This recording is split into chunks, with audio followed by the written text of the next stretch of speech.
This is Jonathan Aguilar, Fifth Pro Boxing fans. We're here in Wembley for the Fury Whyte press conference ahead of April 23rd. I'm joined by Sky Sports Head of Boxing Development, Adam Smith. Adam, I didn't expect you to see you here today, but first of all, how are you? I'm very good. I live down the road. I thought I'd pop up and see Tyson. I was hoping Dillian would be here as well, and it's a great fight for the British public on April the 23rd. It's not ours, but ultimately we'll still be talking about it on Sky Sports News. It's fantastic having Tyson Fury back after his travels, and I can't wait to see Dillian Whyte, who we've worked with for so many years, have his big world title opportunity. And it's a shame not to be here today, but whether that's contractual, whether that's financial, whether that's mind games, who knows. But we've really enjoyed being with Dillian for so long, and I can't wait to see how he goes against Tyson Fury. It's the fight he's always wanted. He believes he'll get the better of Tyson. He did in sparring, that's what he says. And obviously Tyson starts a big favourite here, and it's a fight we're all interested in.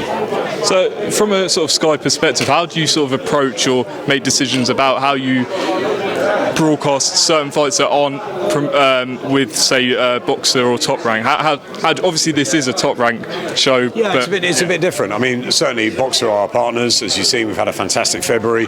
Wonderful fights in Cardiff with Eubank and Williams, and then Khan Brook was our first big box office event with Boxer, and we did very well with the buys. North of $500,000. We were very pleased with the way that worked, and obviously Josh Catterall and Jack Taylor's Let's start again. Josh Taylor and Jack Catterall's great night in Scotland until the decision. 900,000 watched it. It was a fantastic, homecoming for Josh. Obviously, the decision left a very bitter taste with everybody, and that has to be addressed. But I think that, look, we concentrate on our Sky Sports business, but obviously, BT sits on the Sky platform, so that there is a connection. There's a connection with Top Rank as well, and there are partners, global partners with. So we don't have Tyson Fury, but we have a lot of business with them, and I think it's important that we talk about the big fights as well. And we've got our own business on Sky, and we've got an exclusive deal on Sky Sports Box Office with Boxer, and that's for them and us to work out our next moves. But as far as other fights going on, we can't ignore them. It'd be ridiculous. I mean, Katie Taylor, we worked with for years. She's got a huge fight against Amanda Serrano.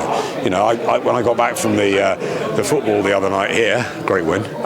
Got back and obviously it was Lawrence Okoli, and again another fighter we've worked with a lot, and wanted to see what's happening there, looking at sort of the DAZN shows, looking at the competition. It's great there's so many channels, platforms, promoters out there at the moment, but our business is Boxer and Top Rank business, and we believe we're in a really good place. We've got momentum. We've had a fantastic start, from a standing start. We've done really well. Ben is a terrific young guy. He's an entrepreneur. He's got a fantastic team around him, and I thought he did himself a lot of good on Saturday night with what he said. He was honest. He was a fan. He said he was embarrassed by it, and I think Ben's going to go a long way in this sport. I did want to speak to you. Obviously, emotions and tensions are running high after Saturday night, but obviously since then, the British Boxing Board of Control have said they're going to investigate the decision. Just first of all, your reaction to that? Were you expecting that kind of response? Well, I was, hoping that they would investigate it, absolutely, and we'll be waiting to see the outcome, because that's what they should do. And when something is seemingly as clear as most people are seeing it, and I'm sure that there are people that have got closer cards now, and there's one or two that think maybe even Josh nicked it, but as far as we were concerned, and I've watched it back a few times, and so have a lot of people I know, we had it by a considerable margin. It's not our cards don't matter, it's the three judges, but if you've got Matt Macklin and Carl Frampton and Barry Jones and experts like that, all go, Spencer Oliver going 4 or 5 rounds, and then the outcry obviously on social media as well, very, very difficult to avoid that. So I'm very pleased that Robert Smith has called an investigation. Let's wait, let's see what happens in that investigation. Let's see if everybody is satisfied by that. I know Jack Catterall is a heartbroken man at the moment. I know Josh Taylor is probably not much better. I've heard horrible things that his family have been subjected to online. That is totally out of order. Josh Taylor is a wonderful prize fighter, a fantastic advocate for British boxing.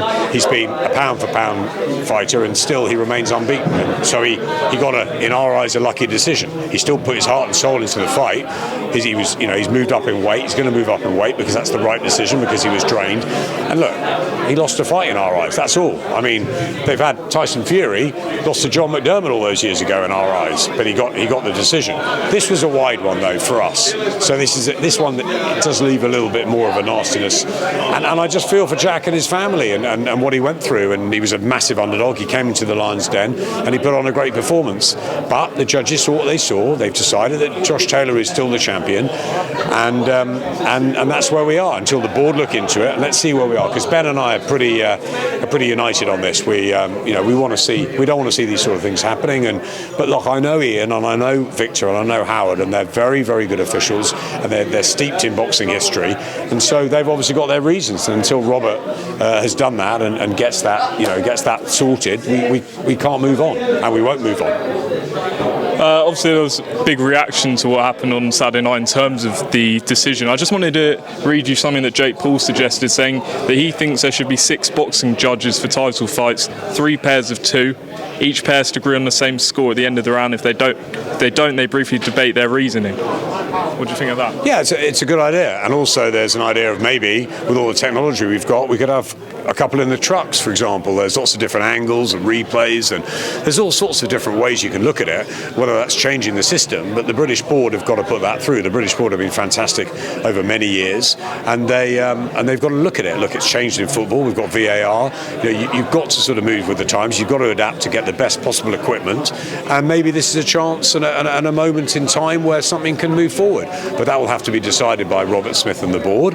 That will have to be maybe petitioned, agreed, maybe different. Maybe we could have a conference where people come up with different ideas of how we can move forward. It's all about communication and trying to be responsible and doing the right thing. But when a guy, in many people's eyes, doesn't get a decision which is life-changing for him, and it's down to 3 scorecards and not most people's verdicts, that's got to be hard. But that's the rules. They are the rules of the British board. They're the rules of the world governing bodies. They've got 3 judges. And if we're going to change it, there's 5 in the amateurs. Is that any better? Is there 6? Do you give them? Do you have a master judge? Do you have someone that's looking at the TV monitors? Do you wait until it's reflected? There's all sorts of ways of doing it. Open scoring. I just think those things should be debated, and we should be going forward in the same way. I think that's really important. But let's just let everyone calm down a bit.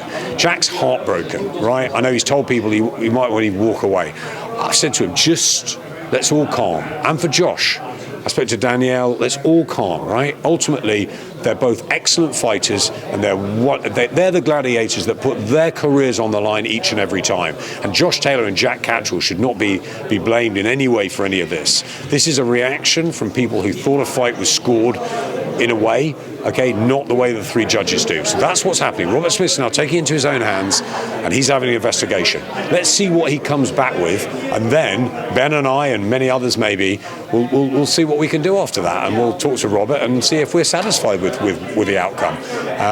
But we do feel for the fighters, and that's what I like about Ben. He wants to change boxing for the good. He wants to really. He's come out on his own show and said he's embarrassed and angry. That says it all. And Adam, you've had 3 straight weeks, and now is it the Reactpool show next up? Yeah, March 26th for Reactpool. We've got Jose Pedraza. We've got a big fight in Top Rank on Friday night, but then we've got the Reactpool a night with great undercard. Well, great undercard with Turchi, yeah, and then we've got maybe we put Adam Azim and Caroline Dubois, and it'd be a big night. Just thinking who we want to put on that card. Some really good matches as well. Mikel Lawal, there's some big things planned for the 26th. The second, we're in Newcastle for Savannah.